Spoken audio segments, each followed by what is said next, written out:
Hey everybody, it's your girl Bunny. To all of my returning subscribers, hey, how you doing? And for those of you who are new to the channel, welcome. Kick your feet up, subscribe to this family-friendly channel, and don't forget to click the notification bell so you don't miss any posts. Also follow me on Instagram at the same profile name so you don't miss the sneak peeks of what's coming up next. In this video, it's The Handmaid's Tale, Season 4, Episode 3, entitled The Crossing. I give a recap of the entire episode with photos offset to the side, and then I give my review at the end. No need to dig around. I have all of the minute marks in the comments. It's all coming up next. June is transported and is frozen in fear. The doors open, revealing Nick. He reports that Mrs. Keys is safe in custody, and the other handmaids are still at large. If you don't tell me where they are, I can't help you. Please let me help you. Lydia arrives, thanking Commander Blaine and of Joseph is in good hands. She wants him to think of her as June's guardian angel. They pass several cells with other people being tortured. Lydia calls her wicked, and those 86 children, their parents were in so much pain. She slaps her before Lieutenant Stans arrives. He seems nice at first, but then he punches June's wound. He wants June to realize that she has to be the light. And June says that this place is darkness and there's nothing holy about it. Stans tells the guards to pray as they ask for strength before they torture June. Lydia hears the torture, but she keeps to herself. She occupies herself with some stitch work. Luke gets word from Rachel that June has been captured, but no details have been displayed. There isn't a word of a trial either, and it's highly unlikely they'll get any information. She tells him, "My grandmother would plant green persimmon in the backyard for good luck, for what it's worth." Lydia warns June that things would get worse if she doesn't tell them where the handmaids are. She tells Lydia that those girls, you promised them that you would keep them safe, that you would make sure that nothing happened to them, but they were tortured, forced upon, beaten over and over again. You didn't keep your promise, and you failed them. You failed all of them. And Janice, your girl, she turned on you so fast. Lydia calls for the lieutenant, and he threatens to remove her nails. But she says, "No, Aunt Lydia, I know where they are. They're going to Vermont, heading to a library in Burlington at the university. They're waiting across the border." Luke sits with frustration. He's complaining about, wow, we're holding a candlelight vigil for June and she's in prison.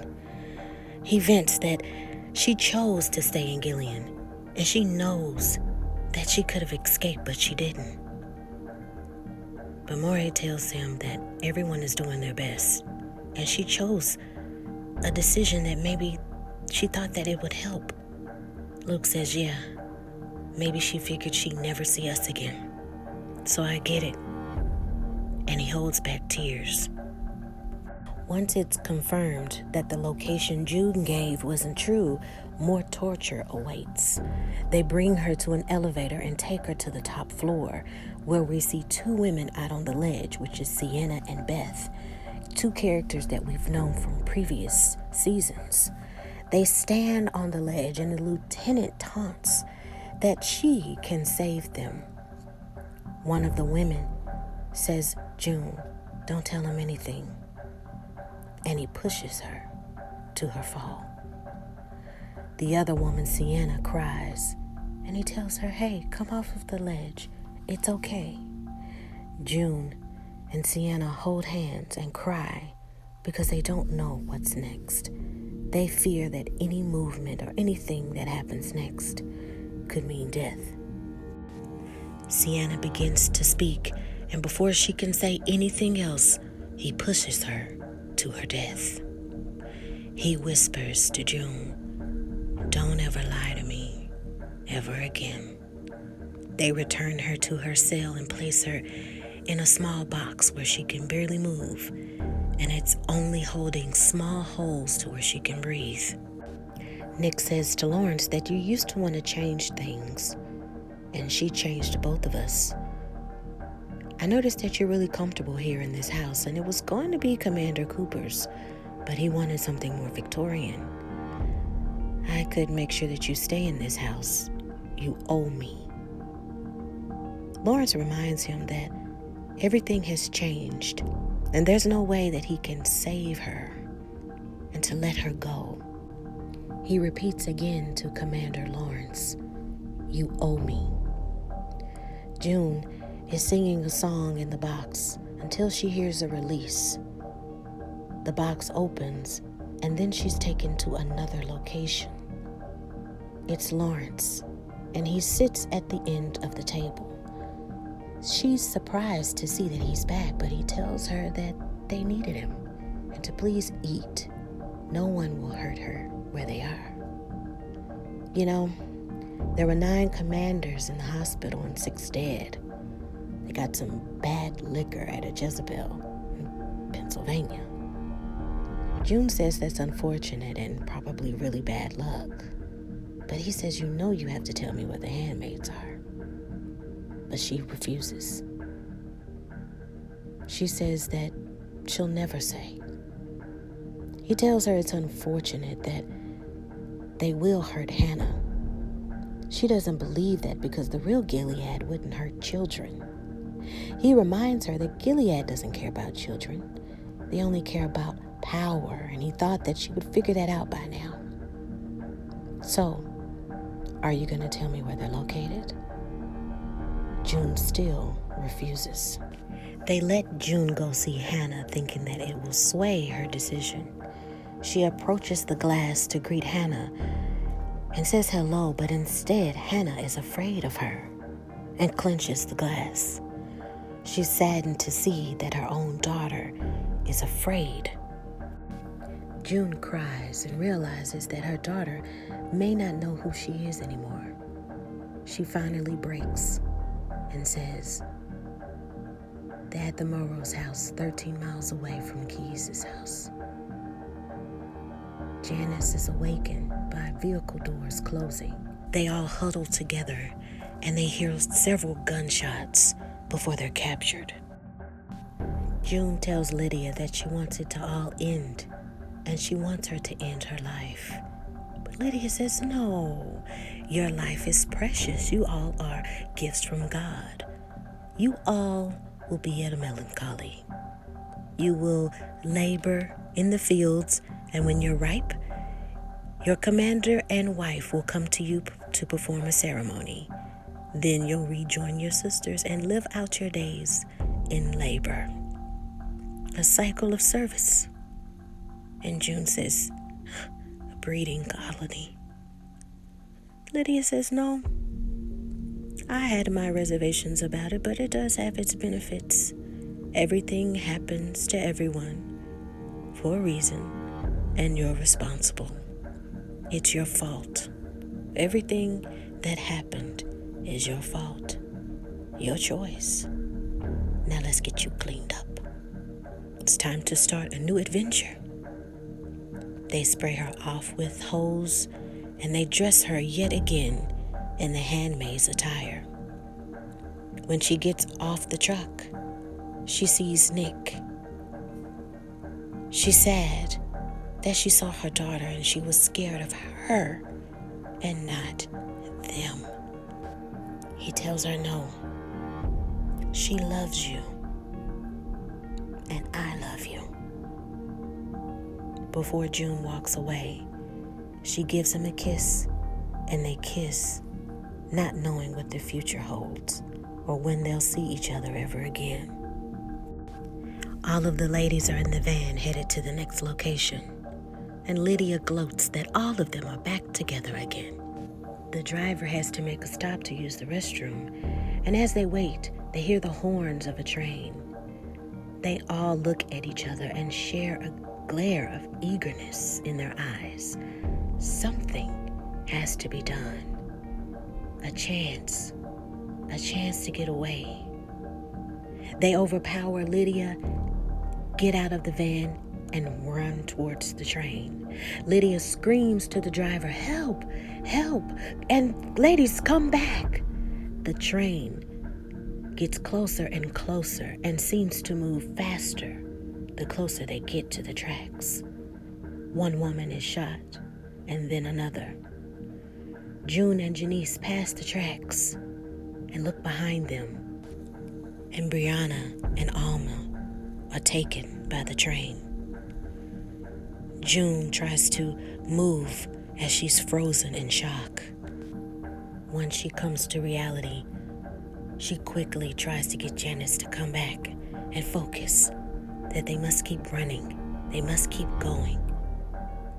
There's a narration of June's voice. We slept in what used to be a gymnasium. We learned how to whisper and see in the semi-darkness to lip read. Sarah, Ellie, Brianna, Alma, Janice, Myra, and June. And that is the end of the episode. So now we are to your favorite part of the video, my review. OMG, this episode had me feeling some type of way. It's a lot of people putting emphasis on Brianna and Alma, but we're forgetting about Sienna and Beth. I think maybe a lot of people forgot about those characters from the previous seasons. But wow, we got 4 deaths, y'all. You know, the 2 women on the ledge and those 2 at the train, y'all. And then they passed away so quick. It was like if you would have blinked, you would have missed it. And when it happened, I'm thinking to myself, no. Like, I'm literally on the couch punching pillows. Like, no. Like, why did they? And it was so fast. It was so fast, man. And I guess just as they're running, maybe they were thinking they had more time to hurry up and get over it. But it was just, I'm going to have to look at some doggy videos, some pet videos, something happy before I go to bed, because that messed me up. I mean, all of these people that are passing away and not passing away, all these people who getting killed or in the process of trying to escape coming to their deaths, man, or being interrogated and trying and I can't even talk. Like, I'm just thinking about everything that happened in this episode.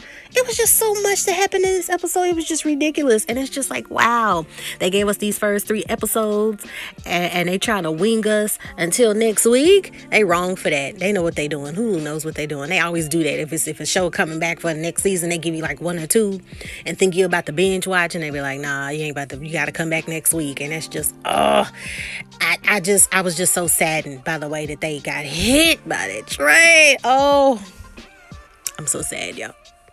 I'm so sad. Now, for those of you who watched the last few reviews of season 3 at the end of the season, what I said was that I think this show should go no longer than 5 seasons.